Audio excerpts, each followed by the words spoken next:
Alors que pour de normal operation mode, c'est le mode de marche normal du contrôleur. Alors par exemple pour le loopback mode, c'est un mode de debug. C'est comme c'est un mode de debug, c'est-à-dire pour voir est-ce que le contrôleur ça marche bien, la méthode de transmission et de réception, juste en debugging, pour vérifier le bon, la bonne marche ou bien le bon déroulement des opérations des contrôleurs. C'est comme diagnostic, c'est comme un outil de diagnostic de contrôleur. Alors, la première, il faut entrer en mode configuration, c'est-à-dire qu'on est en train de configurer le contrôleur. Il faut définir les masques et les filtres de réception, c'est-à-dire pour, comme on a dit, pour gagner du temps et prévenir et prévenir les idées qu'on n'a pas intérêt à être reçues et rejetées à l'après. Par exemple, voilà un exemple de masque, un registre de masque. Alors c'est le masque bit, c'est dans le registre masque, le masque bit est à 0. Alors on accepte tous les idées. Les messages est accepté, quel que soit l'identificateur du message, il est accepté. Alors que c'est le masque bit, il est à 1, alors juste le filtre est accepté. Voilà qu'on peut bien remarquer. Si le filtre à 0, on accepte le 0. S'il est à 0, on n'accepte pas le 1. S'il est à 1, on n'accepte pas le 0. S'il est à 1, on accepte le 1. C'est-à-dire que juste le filtre qui est accepté. Alors comme ça, si on active le masque, alors c'est comme on a activé le filtre, on définit le filtre, ça va signifier que seul le filtre, l'idée qui correspond au filtre qui est accepté. Comme ça, les idées qui ne conviennent pas sont rejetées dès le début. Euh, le pic, pourquoi on a choisi le pic 18F? Parce qu'il a un contrôleur interne. Il y a un module de CAN interne dans le PIC. Alors on n'aurait pas besoin d'ajouter ou bien d'insérer un contrôleur externe.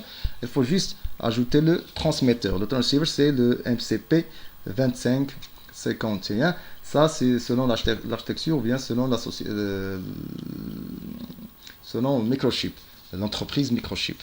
Ce sont des composants de microchip. Le PIC, c'est un composant de microchip et le MCP 2551, c'est aussi un composant de microchip. Alors, voilà un exemple de programme pour gérer la transmission et la réception du buscan. Le TRIS B08 en hexadécimal, c'est-à-dire que faire le LB2 comme on a dit en sortie et le LP3 en entrée. Voilà le paramètre de bus, le bit timing comme on a déjà vu. Le bit timing SGW, il est souvent souvent pris égal à 1. Souvent, très souvent, le prix égal à 1. Pour le BRP égal à 1, c'est-à-dire on va pas multiplier la fréquence, on va travailler avec la même fréquence de microcontrôleur. Pour la phase segment 1 égale à 6, le phase segment 2 égale à 7, le propagation segment égale à 6. Comment on a trouvé ces valeurs? On a trouvé ces valeurs il y a des conditions que le SJW égale à la segmentation, synchronization segment, la synchronisation 5 segments. Alors le SJW égale à la 5 segments, alors le 5 segments égale à 1. Alors la deuxième condition, c'est que la propagation segment plus le phase segment 1, il doit être plus grande que le phase segment 2. Plus grande ou égale. Alors on aura une propagation segment qui est égale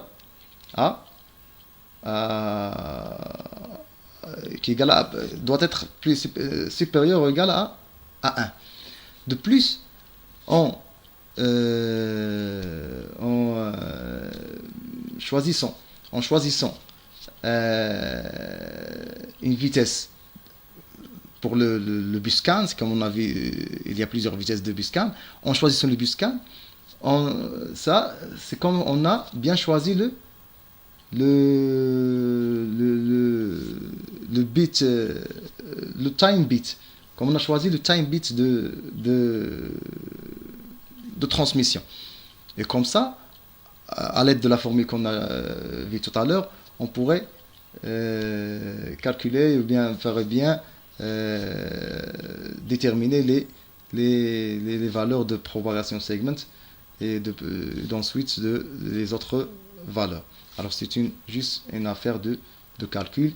Pour essayer des questions, on pourrait faire un exemple après.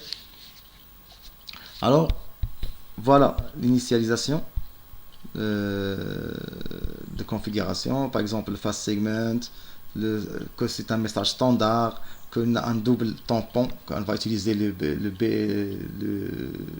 deux registres tampons de réception, le BX1 et le BX2. Et on a les filtres. On va utiliser des filtres. Il n'y a pas de filtre dans la ligne. C'est-à-dire qu'il n'y a pas de filtre dans la ligne. Pour le send, c'est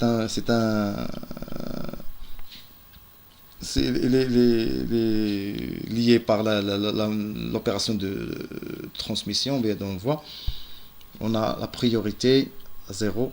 Ce message a la priorité 0. C'est un message, bien sûr, une trame étendue, c'est-à-dire on a un extended trame, parce que les deux trames, ça j'ai oublié de dire que on peut avoir dans le même bus CAN les deux modèles qui circulent, c'est-à-dire l'étendu et le standard. Alors après l'initialisation, on entre dans le mode configuration pour configurer les masques et les filtres, et après on retourne, on revient à un mode normal. Alors comme ça on prépare la donnée à envoyer à l'aide de l'instruction can write. On envoie la donnée, et à l'aide de l'instruction can read, on surveille la donnée jusqu'à ce qu'on a une donnée valide pour le récupérer et le décoder. Alors comme ça on a fini cette présentation, et on va passer maintenant à la simulation sur le Protos Simulation. Quand on va voir que c'était très dur de trouver une simulation sur Protos, parce que Protos ne prend pas en charge le logiciel Protos ne prend pas en charge la simulation du CAN. Alors il n'y a pas de transmetteur, il n'y a pas de fonctions à utiliser pour faire la simulation. Alors il était très dur parce que il faut tout fabriquer manuellement, et après il faut les connecter et le reprogrammer, et c'est ça ce qu'on va voir dans le reste de cette vidéo. Et merci.